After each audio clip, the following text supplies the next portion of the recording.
하나님의 말씀 욥기 42장 1절로 6절. 욥이 여호와께 대답하이르되 주께서는 못하실 일이 없사오며 무슨 계획이든지 못 이루실 것이 없는 줄 아오니 무지한 말로 이치를 가리는 자가 누구니까. 나는 깨닫지도 못한 일을 말하였고 스스로 알 수도 없고 헤아리기도 어려운 일을 말하였나이다. 내가 말하겠사오니 주는 들으시고 내가 주께 묻겠사오니 주여 내게 알게 하옵소서. 내가 주께 대하여 귀로 듣기만 하였사오나 이제는 눈으로 주를 배웁나이다. 그러므로 내가 스스로 거두어드리고 티끌과 제 가운데에서 회개하나이다. 아멘. 욥기 어려운 책이에요. 쉽지 않아요. 너무 쉬워서 쉽지 않아요. 너무 쉬워서 쉽지 않아요. 욥기 하면 제일 먼저 떠오르는 구절이 어떤 거죠? 혹시? 내 시작은 미약하였으나 내 나중은 심히 장대하리라. 그럼 그게 옳고 그름 누가 말했느냐?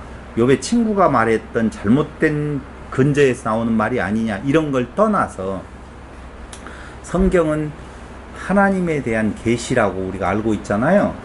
하나님의 계시인데 바로 방금 이야기한 것처럼 내 시작은 미약하였으나 내 나중은 심히 창대하리라 라고 하는 말이 하나님 계시하고 어떤 연관성이 있는 건가? 무슨 하나님을 계시하시는 건가? 하나님은 열심히 회개하고 돌아서는 자에게 지금 그 밑바닥까지 내려간 인생을 다시 배로 회복시켜 주신다.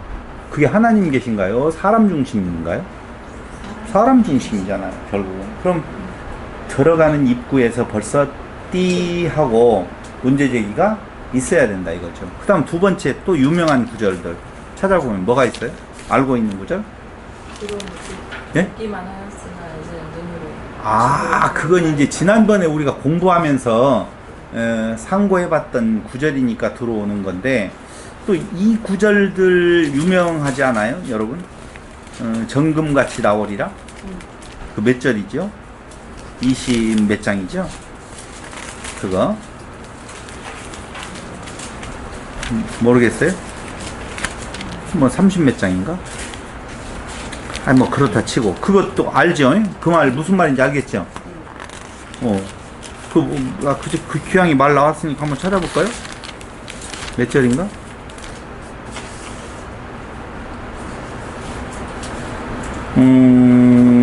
욥기서 23장 10절.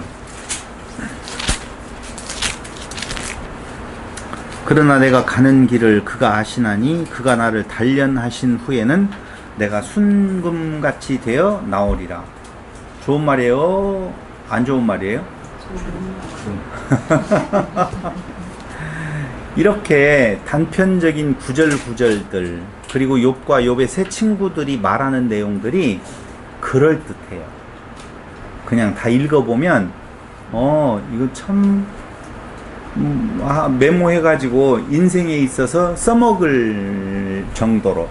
그러니까 우리가 요새 이 유튜브에서 핫하다라고 하는 천주교의 황창현 신부나 그 다음에 불교의 어떤 스님이나 이런 분들의 이야기를 안 듣고 그냥 욥기서에 나오고 있는 욥의 이야기든지 욥의 새 친구와 엘리후의 이야기들을 그냥 쭉 읽어가고 그걸 약간 목소리를 성우 목소리로 해가지고 산에서 쫙 지금 그냥 낭송을 한다고 생각을 해봐요.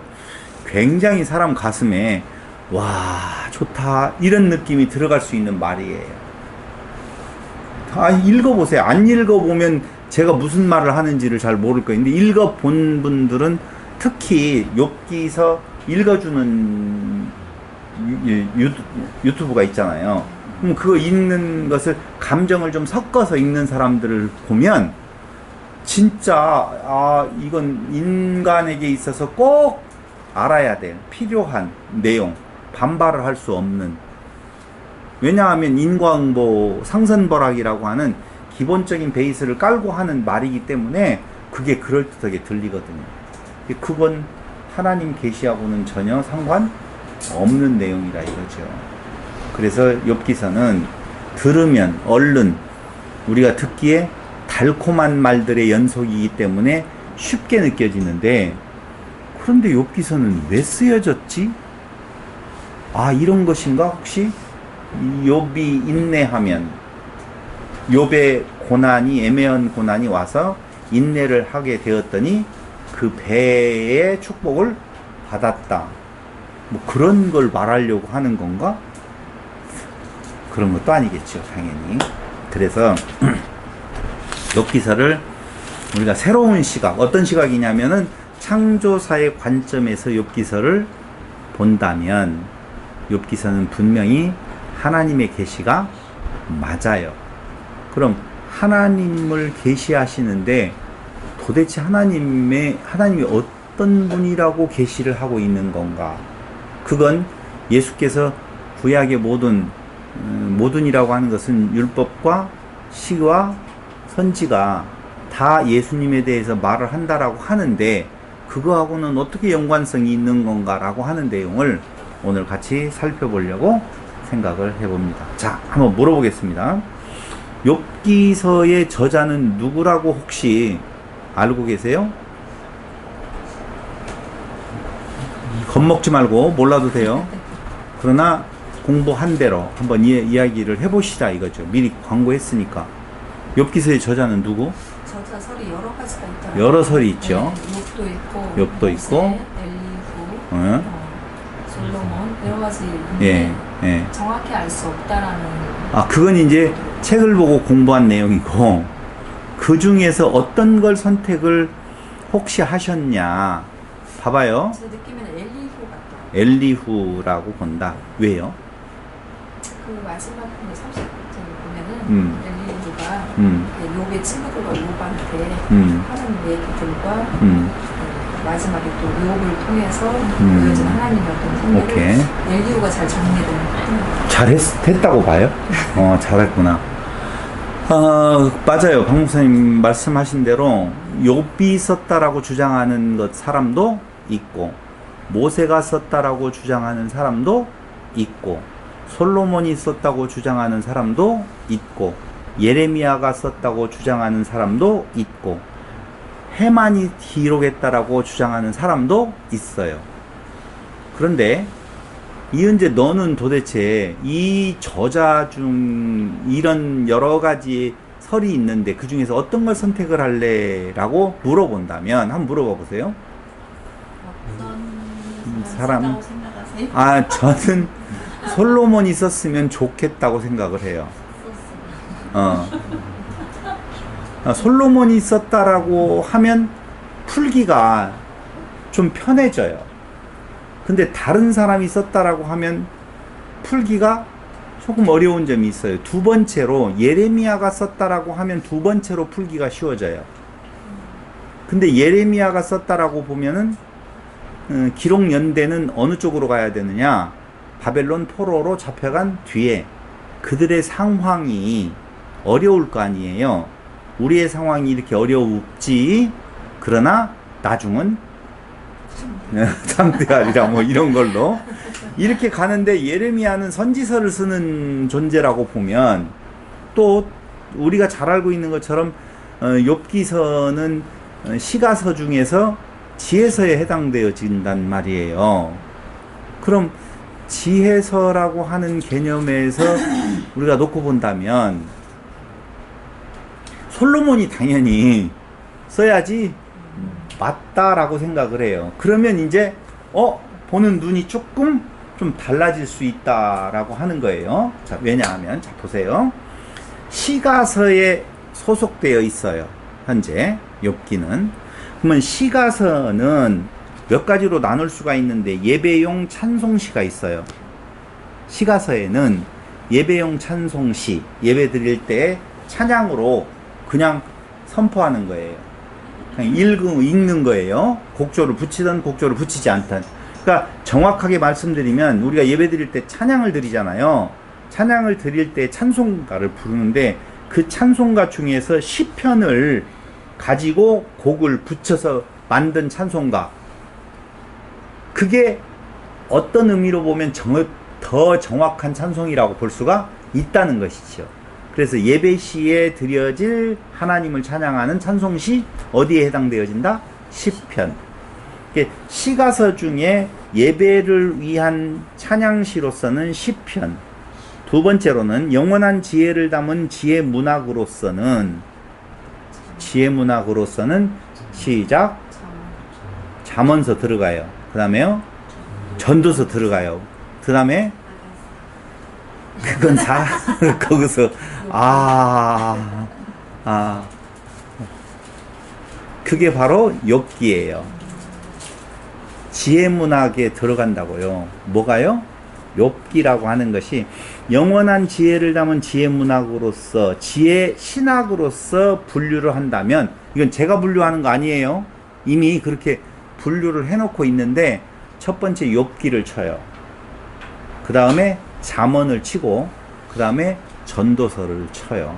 그래서 세 개는 지혜문학이에요. 자, 여기에서 힌트 하나가 들어갔어요. 지혜라고 하는 내용이에요. 그럼 지혜에는 두 가지의 지혜가 있는데, 첫 번째 지혜는 사람의 지혜가 있어요. 두 번째로는요, 다 알죠? 다 같이 시작. 하나님의 지혜가 있어요. 그럼 욥기서를 자세히 읽어보셨다면 알겠지만 참 재미있는 토론을 해요. 욥과 새 친구 엘리후가. 자, 내가 A라고 주장을 해요. 너 지금 그런 너에게 좋지 않은 일이 일어나는 것은 너 죄 때문에 그래. 무슨 죄 때문에 그래? 안 그래? 라고 그 문제를 가지고 서로 토론하는 것이 아니에요. 잘 읽어보시면 알겠지만 각기 독백이에요. 욥은 욥대로 자기 말을 해요. 욥의 새 친구들은 새 친구 나름대로 네 주장에서 그 말은 그게 아니고 바깥이고 이렇게 안 하고 그냥 자기 말을 해요. 그 자기 말은 무슨 말이냐면 내가 알고 있는 하나님은 이런 분이야 라고 자기 말을 해요. 그럼 욥은 받아가지고 그 말을 가지고 또 싸우는 것이 아니라 욥은 또 자기 말을 내가 알고 있는 하나님은 이런 분이야 라고 자기 말을 해요. 엘리후가 나중에 가서 둘 싸움에서 졌다고 생각을 했는지는 몰라도, 욥의 친구들이 졌다 생각했는지는 몰라도 자기가 나서서 내가 뭔가 한마디 말을 할게. 아이고 답답한 인간들아, 형님들 내가 이야기할게요 라고 말을 하는데 그럴듯한 말이에요? 똑같은 말이에요? 제가 봤었을 때는 더 형편없는 말 같아요. 안 읽어봤구나. 엘리후가 말하는 내용들을 보면 이제까지 욥의 새 친구들이 말했던 것이 너무 논리가 허접해서 내가 보충해 줄게요 라고 하는 투로 말을 하는데, 그게 엄청난 논리를 채워가지고 빈틈없는 논리로 욥을 공격한 것이 아니라 그냥 읽어보면 알겠지만 별것 없어요. 다 똑같아요. 그러니까 현재 거기에 나오는 사람이 세 사람과 네 사람과 욥까지 5사람이 나오는데 5사람 다 자기가 알고 있는 하나님에 대한 내용을 말을 하고 있단 말이에요. 그게 인간이 가지는 지혜예요. 근데 그 지혜가 하나님이 마지막에서 이야기를 하실 때에 하나님의 지혜, 마지막 언제 30 몇 장부터 하나님의 지혜를 말을 해요. 야, 너 새끼 날 때 너 봤어? 땅 지을 때 너 봤어? 라고 이야기하면서 하나님도 그 말에, 그들이 말했던 내용에 대해서 무엇이 옳고 그르고 이런 것도 나오는구나. 욥이 옳았다. 너희들 말이 틀렸다라고 하는 말을 할 때, 욥이 이제까지 전개했던 말이 맞는 말이고, 욥의 친구들이 말하는 것은 틀렸다는, 그런 말이 아니에요. 거기도. 그러니까 하나님은 인간이 자기들의 지혜로 말했던 내용에 대해서 거기를 대응해서 그건 그게 아니고 이건 이거야 라고 말하는 것이 아니라 전혀 상상을 벗어난 이야기를 해버려요. 상상을 벗어난. 그게 하나님의 지혜예요. 그래서 욥기는 정확하게 말하면 사람의 지혜와 하나님의 지혜의 충돌이에요. 옳고 그름의 문제가 아니라고요. 세상 사람이 가지고 있는 지혜는 모두 다 옳아요. 제가 봤었어요. 누구 하나 그런 말이 없어요. 그러니까 누가 말했느냐라고 하는 내용을 빼버리고 그냥 내용만, 말하는 내용만 쫙 펼쳐가지고 거기에서 아멘과 노멘을 찍으세요 라고 말을 할 때 아멘으로 찍었어요? 노멘으로 찍었어요?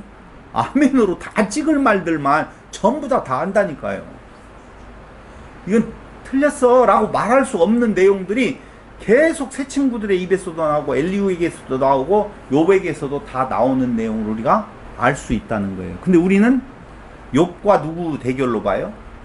친구들의 대결로 보는 거예요. 아니, 욥기에서는 욥과 친구들의 대결로 말하는 것은 아니에요. 하나님이 욥이 옳았다, 너희들이 틀렸다라고 하는 말은 그 욥과 욥의 친구들이 말을 했던 것에 대한 비교로서 하는 것이 아니고, 욥이 죄 때문에 이 일이 일어났다라고 너희들이 지금 지적했는데 그거 아니야 라고 하는 의미에 있어서 욥이 옳은 것이지, 욥이 가지고 있는 그 지식이 옳고 욥의 새 친구들이 말하고 있는 그 지식은 잘못됐다, 그런 말이 아니라고.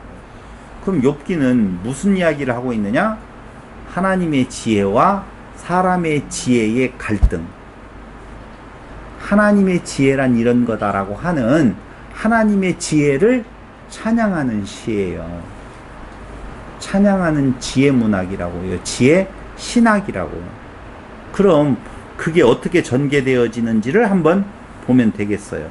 그래서 유대인들은 욥기, 시편, 잠언 세 권만을 시가서로 분류를 해요. 시가서라고 이야기할 때 유대인들은 욥기, 시편, 잠언. 그러니까 욥기가 굉장히 어떤 의미로 보면 시가서 중에 시가서라고 보면 된다니까요. 뭘 찬양하느냐? 하나님의 지혜를 찬양하고 있다는 거예요. 욥은 실제 인물일까요? 아니면 가상 인물일까요?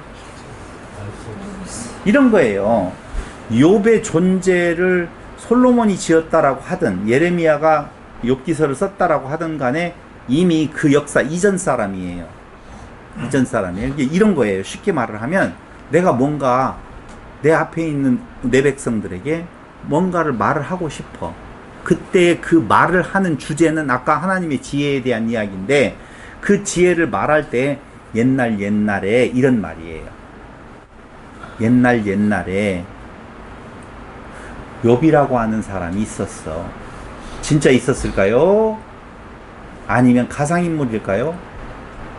호랑이 담배 피던 시절에 있었던 사람들은 가상인물이지요, 우리나라에서. 근데 이 욥은 실제 인물이라고 볼 수 있다는 거예요. 실제 인물. 그래서 그럼 어떻게 솔로몬이 지었다라고 생각을 하니까, 기록했다라고 보니까 솔로몬은 어떻게 그 이전에 있었던 욥의 이야기를 알고 있을까? 라고 하는 것은, 이스라엘은 글자로 기록해서 남기는 내용보다도 구전이라고 하는 내용이 굉장히 발달되어져 있었어요. 더 정확해요. 구전이라고 하는 것이. 그래서 구전으로 내려왔었던 욥의 이야기를 가지고, 봐봐요. 솔로몬은 그의 역사를 우리가 그가 살아온 날들의 이력을 잘 알고 있잖아요. 잘 알고 있는데 솔로몬이 자기가 왕이 되기 전부터, 왕이 된 뒤로부터, 왕이 되고 난 뒤에 있었던 것으로 인하여서 하나님을 알게 되어진 내용들을 우리가 감안해 보면 충분히 욥기서라고 하는 내용을 통하여서 그 백성들에게 하나님은 이런 분이야. 나 지혜를 자랑했잖아요. 솔로몬의 지혜 엄청났잖아요. 스바의 왕이 가지고 와서 그 주위에 있는 어떤 누구보다도 더 지혜로운 왕으로 소문이 났었는데, 그 지혜는 다 같이 시작. 지혜도 아니야. 미안해요. 여러분들의 입을 따라서 내가 말을 해줘야 되는데 입모양을 못 봐요. 그러니까 그 지혜는, 내가 가지고 있었던 지혜, 우리가 자랑하고 있는 지혜는 지혜도 아니야. 하나님의 지혜만이 진짜 참다운 지혜다 라고 그 백성들에게, 그가 알고 있는 모든 사람들에게 이 욥기서를 통하여서 선언하고 선포하고 알려주고 있는 거라고요, 지금. 근데 그 욥이 아까 실제 인물이라고 하는 것은 에스겔서 14장 12절로 14절 한번 보실래요? 에스겔서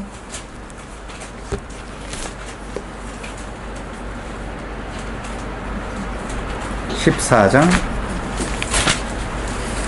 12절.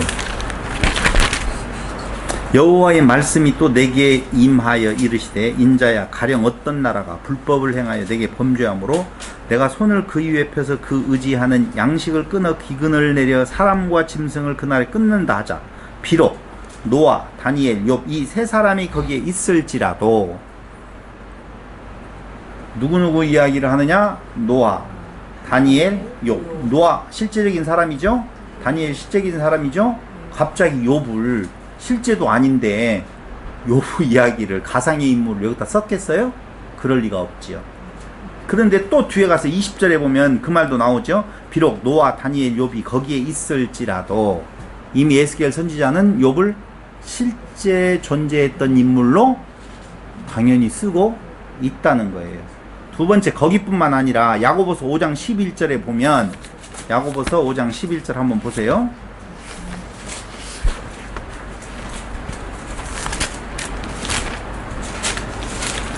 야고보서 5장 11절에 이렇게 나와 있어요. 보라, 인내하는 자를 우리가 복되다 하나니 너희가 욥의 인내를 들었고, 그렇죠? 주께서 그 결말 어쩌고 나오잖아요. 그러니까 야고보 선지자도, 야고보 선생도 그 야고보서를 쓸 때에 욥이라고 하는 존재, 욥의 인내, 가상의 인물을 가지고 인내를 말하면 되지 않잖아요. 그래서 성경의 몇 군데의 증거를 보더라도 욥은 실제 존재했던 인물이었다라고 우리는 볼 수가 있어요. 욥의 인내, 주신 결말, 주의 자비와 긍휼이라고 하는 내용으로 야고보 선생은 욥에 대해서 지금 이야기를 하고 있다는 거예요. 그렇다면 실제적인 욥이라고 하는 사람의 이야기를 통하여서 솔로몬이 이야기, 솔로몬으로 저는 정했어요. 그냥 솔로몬으로 할게요. 솔로몬이 하나님의 지혜를 지금 이야기를 한다면 욥기는 선지서 아니고 역사서 아니고 지혜서이다 라고 말할 수가 있는 겁니다. 욥기는 지혜서다. 맞아요. 인간 존재의 목적과 의미는 보세요. 인간의 존재의 목적과 의미는 어디에 있느냐? 사람들은, 특히 믿는 자들, 목사들이 가르치고 있는 인간의 삶의 의미를 어디다 두냐면은 어디도 둬요? 하나님 영광 선포. 제가 질문했던 의도에서 약간은 벗어난 이야기지만 맞아요. 벗어난 이야기지만 맞아요. 그럼 많은 목회자들이 교회에서 말씀을 증거할 때 인간의 존재의 목적과 의미를 어디에다 두느냐라고 하면 이 땅 위에다가 안 둔다니까. 자꾸 내세에 있을 영생, 영원한 생명에다가 자꾸 떠 넘긴단 말이에요. 그걸. 그래서 그걸 뭐라고 말하나? 영생장사라고 그래요. 다 통해. 영생이 있어. 영생이 있어. 다 영생으로 간단 말이에요. 아니요. 성경에서 말하고 있는 것은 죽음 뒤에, 육체의 죽음 뒤에 있을 영생에 대해서 강조하는 것보다 훨씬 더 많은 내용을 삶에 있다 그 말입니다. 지금 현재 여기. 그래서 성경이 말하는 풍성한 삶이라고 이야기할 때 그 풍성한 삶을, 아니, 하나님께서 이렇게 말을 하잖아요. 그의 나라와 그의 의를 구하라. 그러죠? 그리하면 어떻게 하리라? 뭘 더하시리라? 모든 것을 더하시리라 그랬죠. 아니, 그의 나라와 그의 의를 구하면 모든 것을 더해준다고 했어요. 뭘 먹을까 마실까 입을까를 구하지 말고 그의 나라와 의를 구하면 모든 것을 더해준다라고 하는데 그 모든 것은 뭐예요? 뭘 더해줄 걸로 바랬냐고요. 우리는 성경을 자꾸 들으면서 아주 깊이 안 들어가요. 그냥 모든 거 다 주신대. 모든 건 좋은 거야. 좋지. 근데 오지도 않아. 모든 거 뭐가 있어? 이렇게 생각을 하는 건데 그때의 모든 것이라고 하는 개념이 우리가 생각하고 있는 물질도 주고 뭣도 주고 이런 개념이 아니라 풍성한 삶, 생명으로 누리는 삶, 그게 영생의 삶이라고요.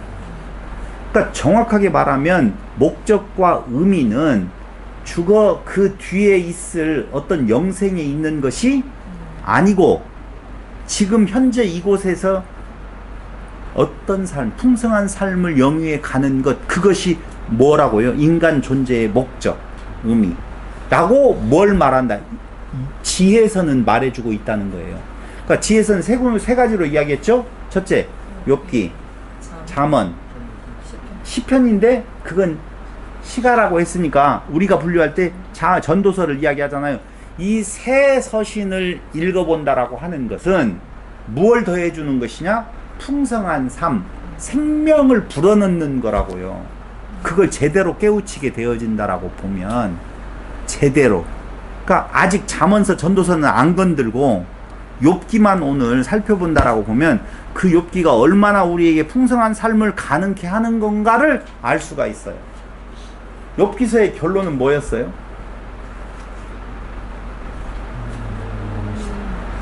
공부해본 결과? 네? 뭐라고?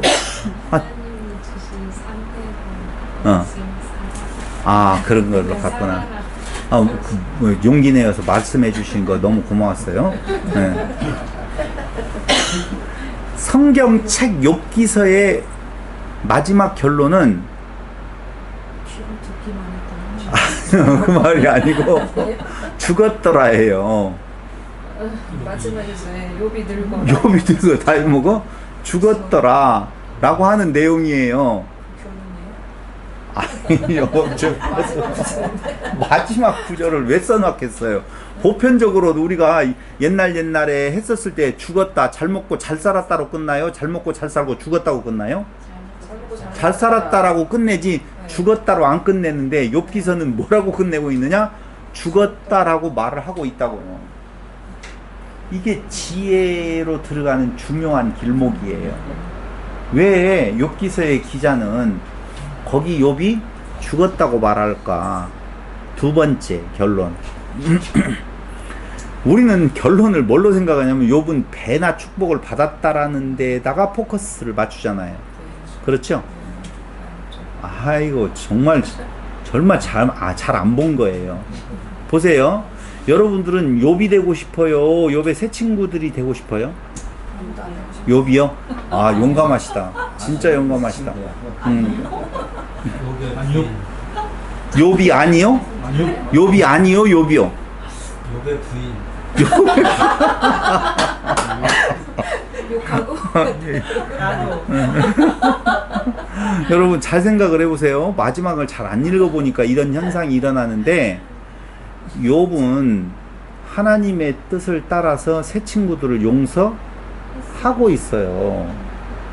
그럼 욥의 새 친구들은 고난도 없었고 용서도 받고 다 같이 창에서 맛있게 잘 먹고 잘 사는 거예요. 그럼 욥의 새 친구가 되고 싶어요? 욥이 되고 싶어요? 그래도 욥이 끝까지 되고 싶어요? 다시 태어난 욥의 딸. 다시 태어난 욥의 우리는 그걸 거의 안 보는 경우가 많더라고요. 욥의 새 친구들이 어떻게 되었어? 하나님은 욥의 새 친구들은 책망하고 욥은 칭찬한 걸로만 알고 있어요. 아니에요. 그게 아니라니까요. 욥의 새 친구들에게 무엇한 기회를 주는 거예요?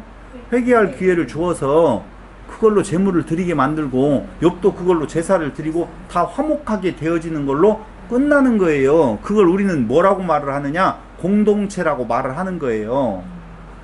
그러니까 하나님의 공동체는 하나님의 지혜 아래 모이는 것이지 인간의 지혜가 뭉쳐가지고 부딪힐 수밖에 없다는 거예요. 그래서 하나님의 지혜를 말하면서 결론적으로 말하면 죽어요. 그 전에는 뭐가 이루어진다고요? 아름다운 공동체가 이루어지는 거예요. 그러니까 우리가 죽기 전까지는 무엇을 이루고 사느냐? 공동체를 이루면서 사는 건데 그건 내 지혜로 공동체에 들어가면 공동체를 깨게 만든다고요. 그러니까 제가 이야기했잖아요.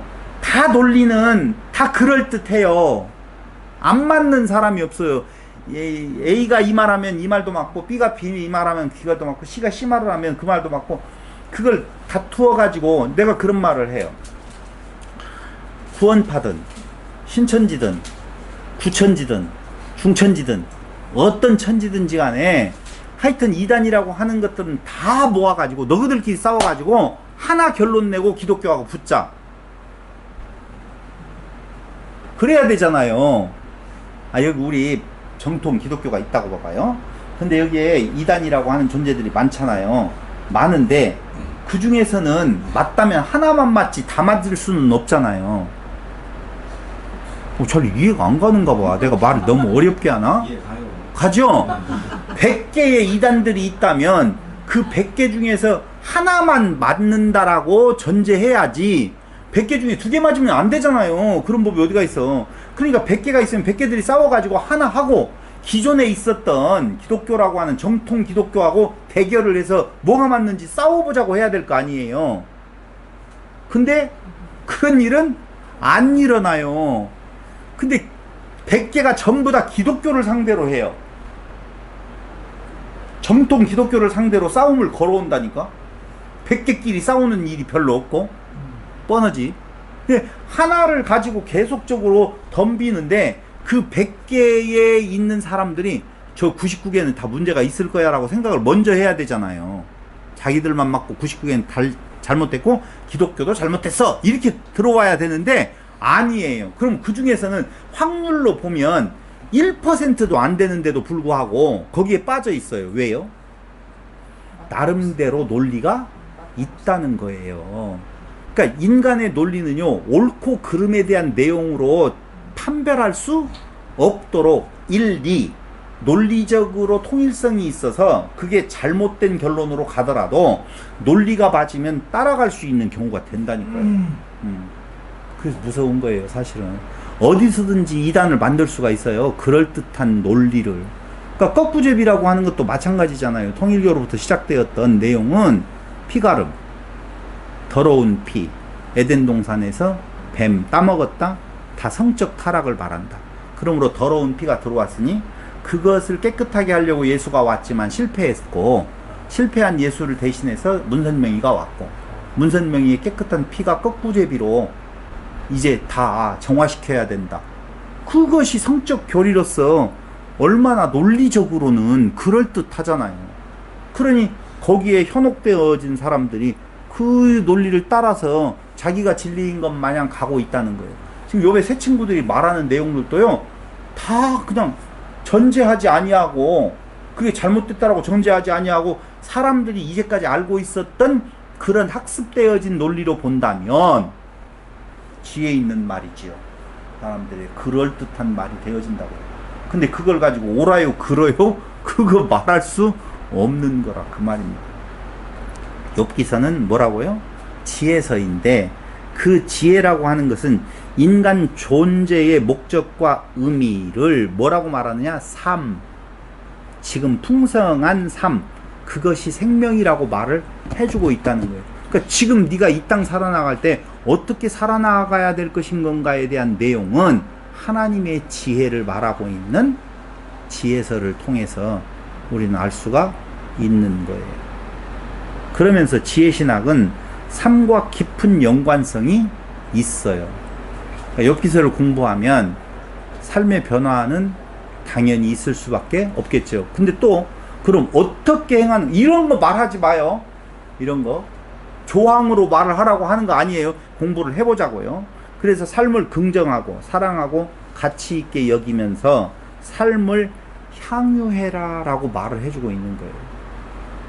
그러니까 우리가 신앙에 깊이 들어가면은 이 염세주의가 되어진다라고 말을 해요.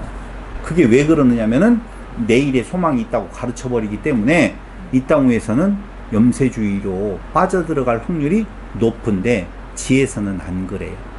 지혜서는 오히려 지금 현재의 삶을 긍정하고 사랑하고 가치 있게 여기면서 오히려 삶을 향유하라고 가르치는 것이 욥기 잠언 전도서라고 보시면 돼요. 그러니까 그런 힘이 안 난다. 그걸 공부했는데도 불구하고 잘못 본 거라니까. 그럼 오늘 이제 끝나고 난 뒤에 힘이 나는지 안 나는지 졸지만 않으면 힘이 나겠어, 안 나겠어요? 근데 힘이 안 난다는 것은 어땠다는 거예요? 졸았다는 거예요. 못 들었다는 거예요. 그러면 이제 다시 유튜브로 들어가지고 그때 힘을 내면 되니까 너무 쫄지 말고 졸음이 오면 주무세요. 마태복음 6장 34절에 이 모든 것, 아까 이야기했잖아요. 이 모든 것은 정서적, 육체적, 심리적, 사회적, 영적 등 모든 면에서 뭘 말하는 건가? 샬롬이에요. 다시 이야기할게요.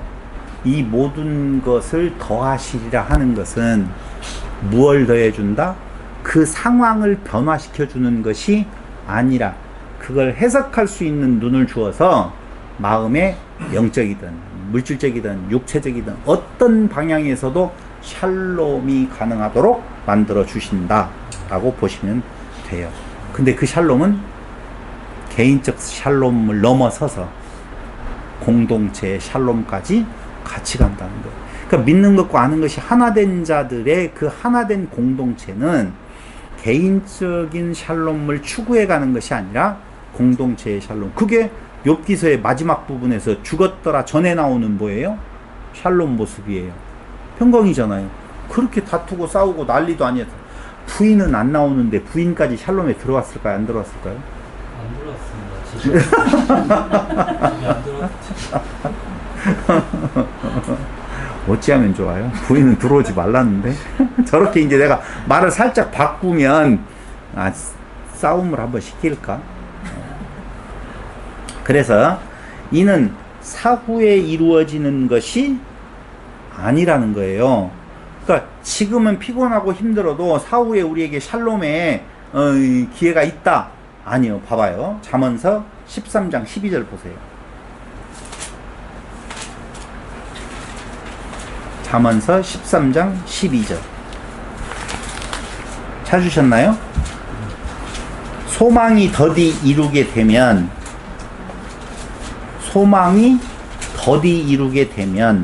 그것이 마음을 상하게 하나니 소원이 이루는 것은 생명나무니라 이렇게 말을 하잖아요. 그럼 소망이 더디 이루어진다?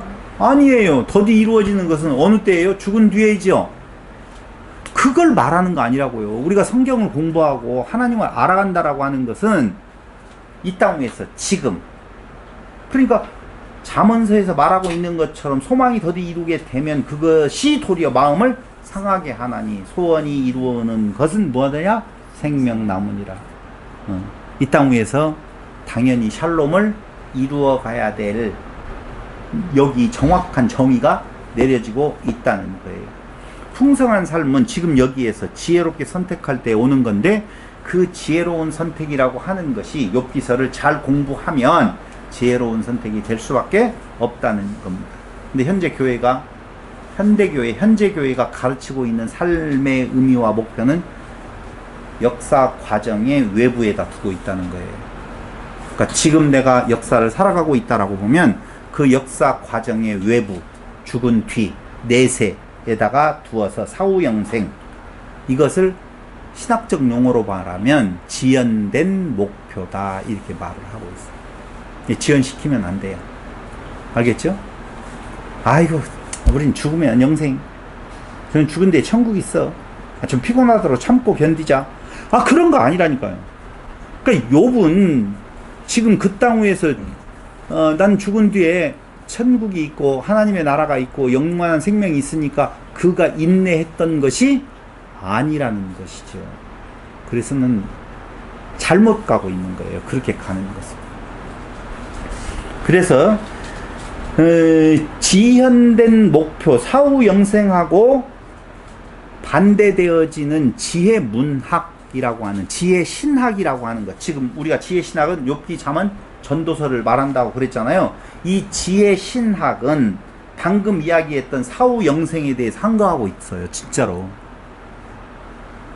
지연된 목표에 대해서 항거한다고요. 철저하게 성경은요, 사후의 영생을 주장하는 것에 대한 내용에 항거가 되어 있지, 반대를 말하고 있지, 그것을 향해서 가야 된다라고 말하지 않는데, 자꾸 기독교인들은 이 삶을 염세적으로 보고 사후의 영생이 있다는 것에 마음을 두고 지금 어떻게 살아가거나 우리는 영생이 보장되어 있으니까 자 지금 인내하자 이런 개념으로 받아들이는 경우가 너무 많다는 것입니다. 그래서 정리해서 말씀을 드리면 지혜를 얻은 자가 샬롬이라고 하는 내용에 들어가게 되어지면 그 샬롬의 상태는 개인적인 샬롬만을 말하는 것이 아니라 뭘 말한다고 했어요? 공동체를 위한 삶이에요. 잘 보세요.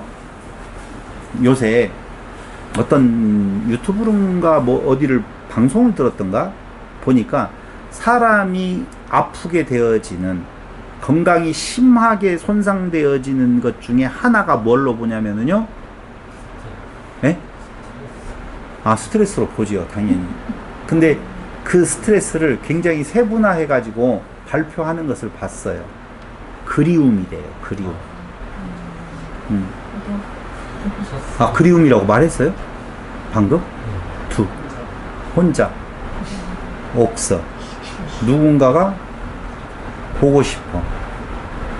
외로움, 그리움. 이게 고독이죠. 그게 굉장히 우리 몸을 육체적으로 병들게 만든다라고 이야기를 해요. 그럼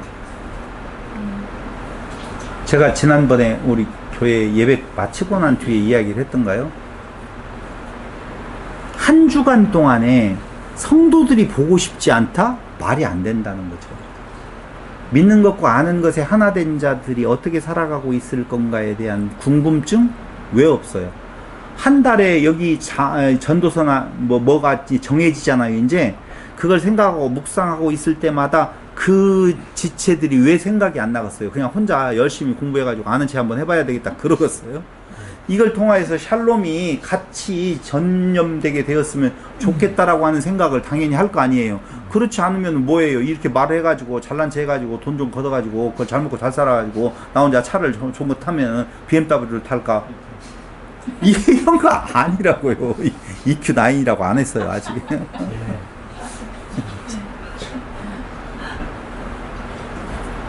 공동체를 위한 삶, 공동체를 위한 삶으로 나아가게 되어져 있는데, 자기 혼자의 샬롬을 이야기하면서 공동체의 샬롬으로 나아가지 않는 하나님의 뜻을 추구하는 것은 그걸 뭐라고 말해요? 죄송해요, 정말. 아니, 일단 그런 생각이 들어가요. 내가 그렇게 질문을 하면서도 뭐라고요? 비슷해요. 그걸 우상숭배라고 하는 거예요. 누누이 말씀드리지만 우상은 내 바깥에 있는 것이 아니라 내 안에 있는 것을 투영한다고 그랬잖아요. 우상은 나를 위해서 섬기지 그 우상 자체를 위한 거 아니라고요. 우상은 없어요, 원래. 없는데 내가 우상이라고 절대권을 부여해서 그 절대적인 것으로부터 위안을 삼으려고 한다는 거예요.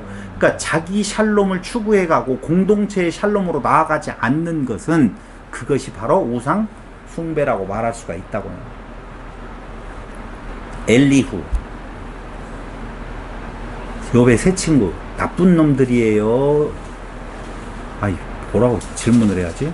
나쁜 놈이에요? 좋은 사람이에요? 나쁜 사람은 아니에요. 왜냐하면 욥이 저렇게 한 거에 안타까워서 해주는 말이기 때문에 나쁜 사람이 아니다. 의도가 나쁘지 않다. 이제 그 말이잖아요. 그렇죠. 여러분, 우리는 이원론적으로 봐요. 흑과 백으로 본다고요. 욥은 옳고 세 친구는 틀렸고. 이렇게 봐서는 안 된다니까요. 그러니까 하나님의 지혜는 욥도 그렇지만 욥의 세 친구들도 그렇고 욥의 아내도 그렇고 모든 사람들 다 공동체 하나, 교회로 보면 하나로 보아진다, 그 말입니다. 욥이라고 해서 특별히 잘난 내용이 아니에요. 뭐가 잘났어요, 욥이? 주신 자도 하나님이시요 취하신 자도 하나님이시니 내가 이렇게 고백하는 걸 보고 정금같이 나오리라 이렇게 고난. 여러분, 그 말씀이 절대 아니에요. 고난 후에는 정금같이 나온다라고 지금 그렇게 되어 있잖아요. 그게 아니에요. 그거 아닌 것은 오늘 이 책 요거 공동번역이라든가 새번역이라든가 이런 거에는 잘 번역되어 있어요. 정확하게 그 부분도. 이제 좀 이따 읽어드릴게요. 제 말로 안 하고. 그렇다니까요.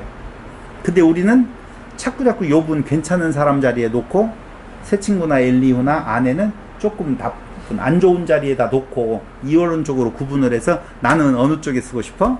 욥 쪽에 좀 서서 고난당하는 쪽이고 별로 고난도 없어 사실은.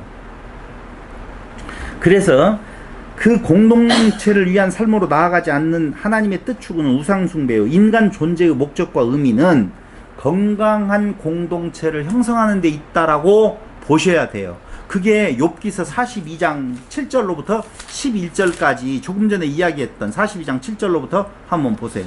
여호와께서 욥에게 이 말씀을 하신 후에 여호와께서 대만 사람 엘리바스에게 이르시되 내가 너와 내 두 친구에게 노하나니 이는 너희가 나를 가리켜 말하는 것이 내 종 욥의 말같이 옳지 못함이니라. 이 옳지 못하다라고 하는 건 욥의 말은 옳았고 너희 말은 틀렸어가 아니라고 그랬어요. 전제가 무엇이었냐면은 하나님 앞에 네가 뭔가 죄가 있지. 그러니까 너에게 이런 고난이 온 거야 라고 말했던 그 말은 틀린 거예요. 왜 틀렸어요? 욥의 고난이 어떻게 왔죠? 까닭없이 왔죠. 그러니까 그들이 말하고 있는 의미로서의 까닭없이 온 거라고요. 그런 의미로 온 것이 아니라. 그래서 너희가 잘못했다. 그런즉 너희는 수소 7과 순양 7을 가지고 내 종 욥에게 가서 너희를 위하여 번제를 드리라. 내 종 욥이 너희를 위하여 기도할 것인즉 내가 그를 기쁘게 받으리니 너희가 우매한 만큼 너희에게 갚지 아니하리라. 이는 너희가 나를 가리켜 말하는 것이 내 종 욥의 말같이 옳지 못함이라. 이에 대만 사람 엘리바스와 수아 사람 빌닷과 나아맛 사람 소발이 가서 여호와께서 자기들에게 명하신 대로 행하니라. 여호와께서 욥을 어떻게 기쁘게 받으셨더라. 그럼 욥이 그들이 가지고 온 제물로 제사를 드릴 때에 그들의 죄를 용서해 달라고 빌었겠어요? 저것들은 받지 말라고 빌었겠어요? 1번이잖아요, 당연히. 그러니까 그게 결국은 어떻게 되어지는 건가? 건강한 공동체를 형성하는 것으로 결론 내어지고 있다는 거예요. 아셔야 될 것은. 근데 미안한 말씀이야. 그렇게 생각 안 했어요. 욥기서를 그렇게 읽었어도 잘못됐다라고 말했고 너는 나쁘지 않다라고 말한 걸로 생각을 하고 욥의 세 친구는 어디 갔을까 이렇게 생각하는 경우들이 상당히 많이 있다니까요. 이 내용에 건강한 공동체를 이루고 있는 결론을 못 보는 경우도 굉장히 많더라 그 말입니다. 그래서 결국 하나님의 지혜에 대해서 하나님이 그 뒤에 30 몇 장부터 쫙 이야기를 하잖아요. 30 몇 장부터 이야기해요? 38장부터 이야기를 하잖아요. 38장 이렇게 말해요. 그때 여호와께서 폭풍 가운데 욥에게 말씀하여 이르시되 무지한 말로 생각을 어둡게 하는 자가 누구냐? 무지한 말로 생각을 어둡게 하는 자가 누구예요? 다예요. 욥까지 포함해서. 네. 욥까지 포함해서라고. 그러면서 너는 대장부처럼 허리를 묶고 내가 내게 묻는 것을 대답할지니라. 자, 희한한 말을 물어봐요. 우리가 앞에 지금 욥과 욥의 친구들이 이야기했던 우리가 알아들을 수 있는 말로 하나님이 묻는 것이 아니에요. 전혀 알지 못. 너는 대장부처럼 허리 묶고 대답할지니라. 4절. 내가 땅에 기초를 놓을 때 네가 어디 있었느냐? 네가 깨달아 알았거든 말할지니라.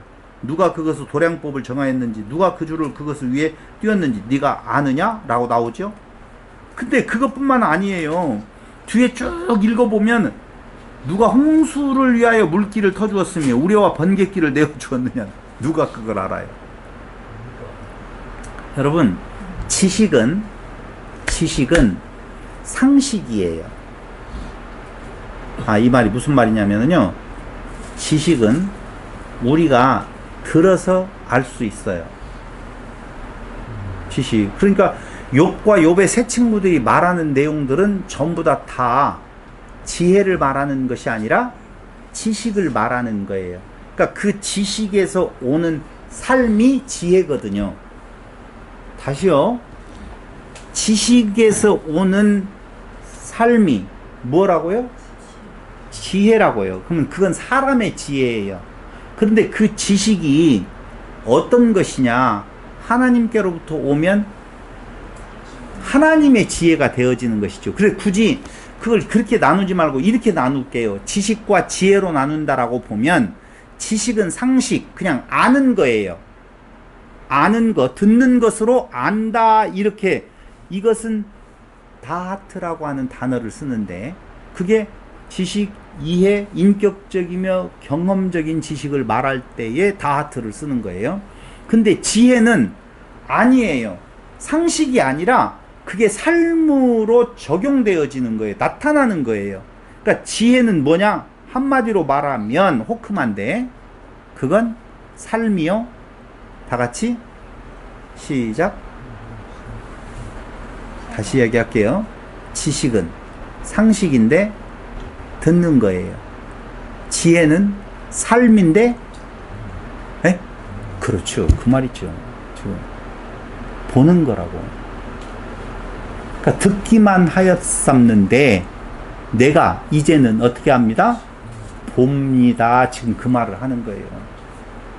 그러니까 이론적인 내용에 대한 내용에 들어서 알았던, 내가 나를 드러내는데 나를 자랑하는데 쓰여졌던 그 모든 상식들이 경연장이 되어가지고 욥과 욥의 친구들이 막 서로 잘난 지식 자랑을 지금 하는 거예요.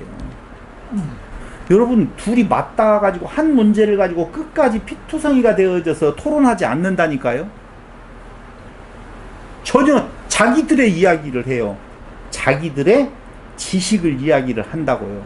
그러면서 엘리후가 제일 웃겨. 난 무슨 답이 있는 줄 알았어요. 처음에 엘리후가 야 조용히 해, 너희들 지금부터 다 조용히 해, 내가 말할게 해놓고는 전혀 그럴듯한 말을 안 하고 똑같은 이야기를, 더 어이없는 말을 하더라는 거예요. 그거를 뭐라고 말한다? 지식, 듣는 것. 근데 성경에서 지금 말하고 있는 지혜는 삶이에요. 아, 그렇게 안 되대. 여러분 엘리후나 친구들이 이야기했던 내용대로, 욥이 말했던 내용대로 세상이 돌아가던가요? 다시 물어볼게요. 그들이 말했던 근저는 상선벌악, 인과응보예요. 말을 들으면 그럴듯해요. 근데 그럴듯한 말대로 돌아가던가요, 세상이? 안 돌아간 것 우리가 알잖아요. 말은 그럴듯해요. 그런데 그 말대로, 그럴듯한 말대로 세상은 돌아가지 않는다는 거예요. 근데 삶을 보니 해석할 수 없는 내용들이 너무 많아요. 근데 인간적으로도 해석할 수 없는 것이 너무 많은데 하나님이 너 내 지혜를 말할게. 너 이런 거 봤어? 너 봤어? 7천억 은하계에 7천억 별들이 있는데 그거 너 내가 지을 때, 하늘을 지을 때 너 어디 있었는데? 저기. 없어요. 말할 수가 없어요. 그게 하나님의 삶이에요. 그게 하나님의 지혜라고요. 그게 그 지혜를 어떻게 누가 있어서 헤아릴 수가 있겠는 건가? 없어요. 그럼 그 앞에서는 못 밖에는 없어요? 다 같이? 그래요. 그게 회개예요. 세상적인 지혜로, 지식과 지혜로 하나님의 지혜를 감히, 봐봐요. 보자고요. 조금 먼저 이야기를 해버릴게요. 그거 아까 몇 장? 30? 38장이요? 38장인가요? 한번 보세요. 아니요, 38장 말고요. 20?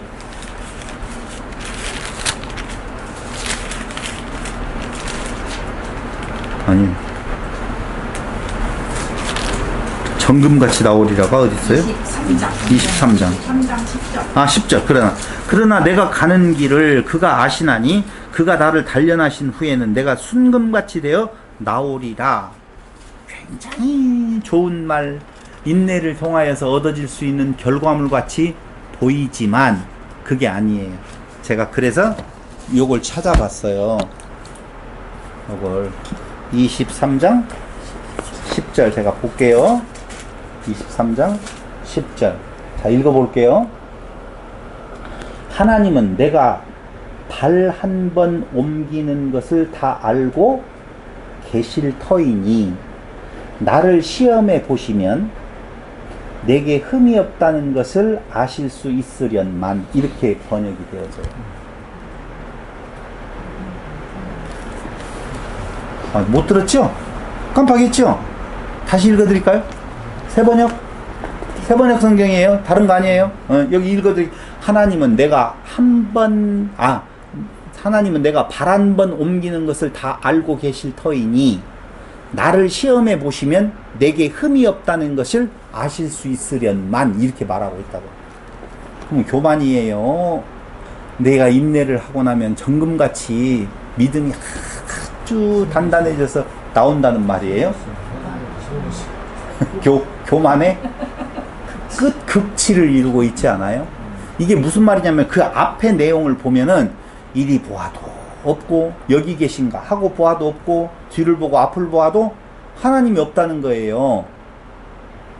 하나님이 안 나타나. 하나님이 좀 나타나면 내가 맞서가지고 하나님 내가 얼마나 훌륭한 사람인데요. 나 이렇게 흠이 없잖아요. 티도 없는데 왜 나한테 이러시는 거예요? 따져보고 싶은데 없어. 안 보여. 그래서 자기 독백을 하는 거예요. 뭐라고? 내 발걸음 한 걸음 한 걸음 다 재시는 분이시니까 나를 구다 보시면 내가 얼마나 티 없이 맑은 사람인 줄 아실 수 있으련만 이런 거예요. 근데 거기에다가 그 뒤에 내용을 보면 더 가관이에요. 보세요. 내 발은 오직, 이거 지금 제가 새 번역으로 읽어드리는 거예요. 내 발은 오직 그분의 발자취를 따르며 하나님이 정하신 길로만 성실하게 걸으며 길을 벗어나서 방황하지 않았건만. 것만이라는 말은 무슨 의미인지 알겠죠? 왜 그러셔요? 이런 말이죠. 그분의 입술에서 나오는 계명을 어긴 일이 없고 그분의 입에서 나오는 말씀을 늘 마음속 깊이 간직하였건만. 그러나 그분이 한 번 뜻을 정하시면 내가 이렇게 깨끗해도 하나님이 뜻을 한번 정하시면 누가 그것을 돌이킬 수 있으랴. 한 번 하려고 하신 것은 반드시 이루고 마시는데 너무하세요. 내가 이렇게 깨끗한 길로 가서 하나님 말씀을 잘 했는데 하나님은 고집이 세가지고 한 번 정하시고 그러면 애수 없다는 것이지. 이게 어찌 겸손, 정금같이 나올 거라고 하는 인내를 말하는 것이겠냐고. 하나님이 가지고 계신 많은 계획 가운데 나를 두고 세우시는 계획이 있으면 반드시 이루고야 마시겠기에 나는 그분 앞에서 떨리는구나. 잘못 없는데도 하나님 고집 때문에 내가 이 고생을 다 하는구나. 지금 그 말이거든요. 나는 그분 앞에 떨리는구나. 이런 것을 생각할 때마다 그분이 두렵구나. 하나님이 내 용기를 꺾으셨기 때문이고 전능하신 분께서 나를 떨게 하셨기 때문이지. 내가 무서웠던 것은 어둠 때문도 아니고 흑암이 나를 덮은 탓도 아니다. 그럼 뭐가 무서워? 뭐가 무서워요? 하나님이 무섭다니까. 왜? 하나님은 어디로 튈지를 몰라. 그래가지고 내가 아무리 깨끗한 모습으로 있다 할지라도 하나님은 나를 징치하시고 나를 자기 하고 싶은 대로 그냥 마음껏 휘둘러 버리시기 때문에 내가 찾아서 좀 이리 보고 저리 보고 다 찾아가지고 좀 항의를 좀 하려고 하더라도 안 나타나고 뒤에 숨으셔가지고 나를 이렇게 개고생 시킨다. 이렇게 지금 이 말을 하고 있는 거라고. 그 말은 제일 나중에 하려고 그랬는데 하도 궁금해 하시는 것 같아서 지금 앞으로 당겨가지고 이야기를 해버렸어요. 제가 무슨 말을 하려고 그러냐면요. 지혜라고 하는 것은 결국은 삶이요. 그게 뭐 하는 거예요? 보는 것이라고요.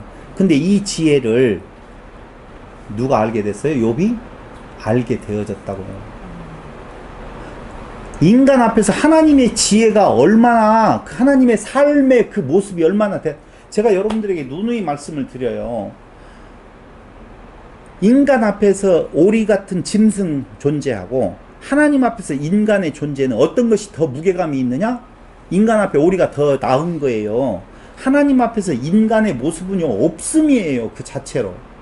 그러니까 절대적인 신 앞에 아까 이야기했잖아. 하나님의 지혜를 뭐예요? 그 엄청난 우주만 갖고 하나 이야기하자니까요. 뭐 폭풍우 이런 것도 다 말했던 지혜 놓아두고 내가 내 삶을 두고 말을 한다면은 야 7천억 은하계 인간들이 지금 안다라고 하는 내용이에요. 우리 지구가 소속된 은하계, 그 은하계에 별이 몇 개 있냐면 7천억 별이 있대요.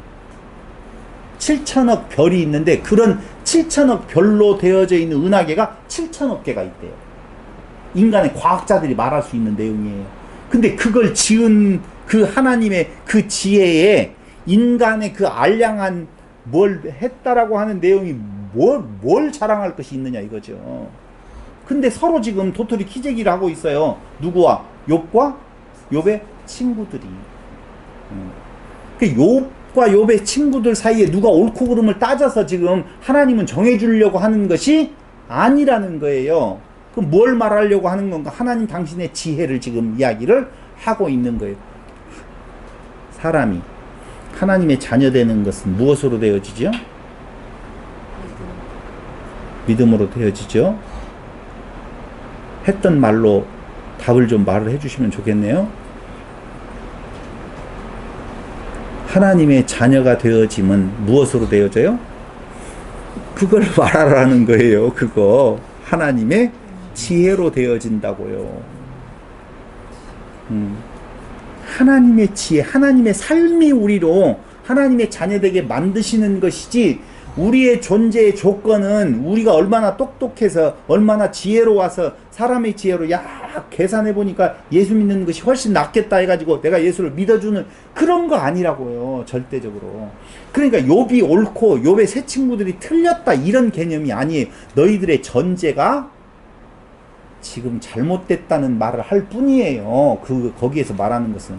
그러면 욥이 말하는 것은 옳았다면 회개할 필요가 없을 거 아니에요.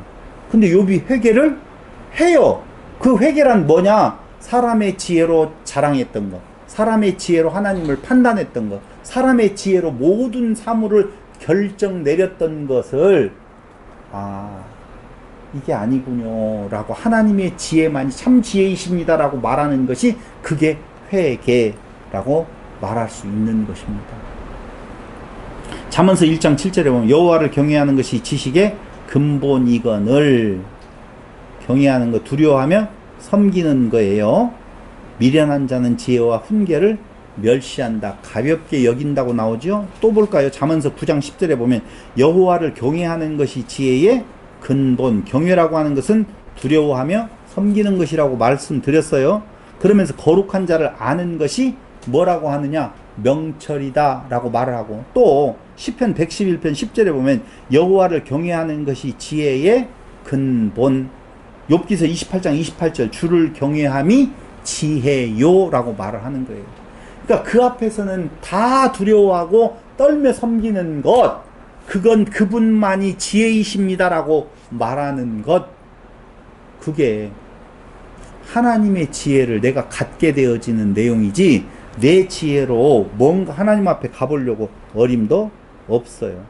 그래서 지혜는 상식이 아니에요. 욥기는요 지식의 각축장이라고 보면 돼요. 지식의 각축장이라고 보면 된다고요. 욥과 욥의 새 친구, 그 다음에 엘리후, 인간의 모든 지식이 총망라되었다라고 보시면 돼요. 잘 읽어보세요. 인간의 모든, 근데 인간의 모든 그 지식은 두 가지의 바탕이 있어요. 그게 뭐예요? 상선벌악 인과응보예요.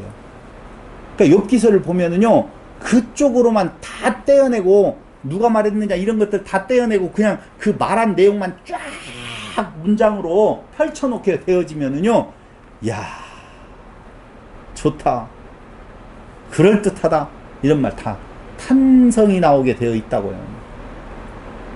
근데 그건 말씀드린 대로 그렇게 안 돼요. 사람들은 상선벌악 인과응보라고 하는 내용을 가지고, 죄송해요, 있는 자들, 기득권자들이 없는 자들을 착취하는 수단으로서 자기들은 다 못된 짓거리예요. 상선벌악 아니에요. 정치는 이야기를 안 해야 되죠. 상선벌악 인과응보로 말한다라고 보면 오늘날 거긴 윤리와 도덕이라고 하는 것이 기준되어서 상선벌악 인과응보거든요. 그럼 그렇게 되어진다라고 보면 지금 부자로 있는 사람 중에는 가난하게 되어져야 될 사람이 너무 많잖아요. 상선벌악 인과응보라고 보면 지금 가난하게 사는 자 중에 부자로 살아야 될 자들이 너무 많잖아요. 근데 그렇게 돼요 안 돼요? 안 되잖아요. 사람들은요, 제가 죄송해요, 종부세 하나만 이야기를 할게요. 이 정치를 말하려고 하는 것이 아니라 얼마나 사람의 욕망이 어디까지 가고 있는 건가를 보려고 그래요. 종부세 있어야 돼요, 없어야 돼요? 아, 정치 이야기 하려고 하는 건 진짜 일도 없어요. 종부세는 누구에게만 종부세가 있으면 좋냐면 연 수익이 얼마죠? 1억이 넘어가든가 5천만 원이 넘어가든가 그 이자 수익으로 벌어들이는 돈이 그 정도 있으려고 보면은요 상위 몇 프로 안 돼요. 10%도 뭔 어림도 없어요. 10% 말도 안 돼요. 연 부동산 아니면 예금으로 이자로 벌어들이는 수익이라는 것이 5천만 원인가 1억인가 얼마가 돼요. 근데 거기에 들어가려고 보면 연봉이 아니라 그걸로 이자로 벌어들이는 돈, 예금 이자로 벌어들이는 돈이 그 정도 되어져야 돼요. 근데 일반 사람들도 종부세 다 없애야 된다고 생각을 하고 있어요. 왜 그런가 봤더니 왜 그런 줄 아세요? 자기도 언젠가는 거기에 들어가고 싶어요. 자기도 언젠가는 들어갈지도 모른다고 생각을 하는 거예요. 그러면 그 10년 뒤에 들어가면 10년 뒤에 종부세를 없애자고 주장해도 되잖아요. 근데 아직 땅 파고 하루 일용직으로 먹고 사는 사람들도 종부세에 있으면 안 된다라고 데모하는 걸 보면 야, 인간의 욕망을 저는 거기에서 본다고요. 정책적인 내용을 말하려고 하는 것이 아니라 인간의 욕망은 끊임없이 나도 상류층에, 기득권층에, 나도 벌어들이는 층에 들어가고 싶으니 지금 그 자리에 없어도 그쪽을 향하는 그런 욕망의 덩어리들이 안에서 꿈틀거리고 있는 부분을 볼 수가 있더라라고 하는 거예요. 저는 상선벌악 인과응보의 기준, 윤리와 도덕을 중심으로 한 요 두 가지의 전제가 되어진 이론이 펼쳐졌는데 그 펼쳐진 이론대로 되어지지도 않는데 그 지식을 자랑하고 있는 모습을 욥기서를 통해서 지금 보여주고 있는 거예요. 근데 우리 성도들도 그걸 보면서 그 마음 봐봐요. 내 시작은 미약하지만 나중은 창대하게 되어진다. 전제는 뭐였었는데 네가 죄를 회개하고 하나님께로 돌아서면 그 말이에요. 잘못된 말인데도 불구하고 그걸 꿈꾸는 우리들의 모습을 볼 수가 있다는 것이죠. 그게 뭐가 나빠요? 잘 사세요. 우리는요 결국 하나님의 지혜를 목도한 자는 삶의 현장이 달라질 수밖에 없다는 걸 알 수가 있어요. 그럼 어떻게 우리는 달라지는 건가? 그 내용은 다음 시간에 이어서 말씀드리기로 하고 잠시 쉬도록 하겠습니다.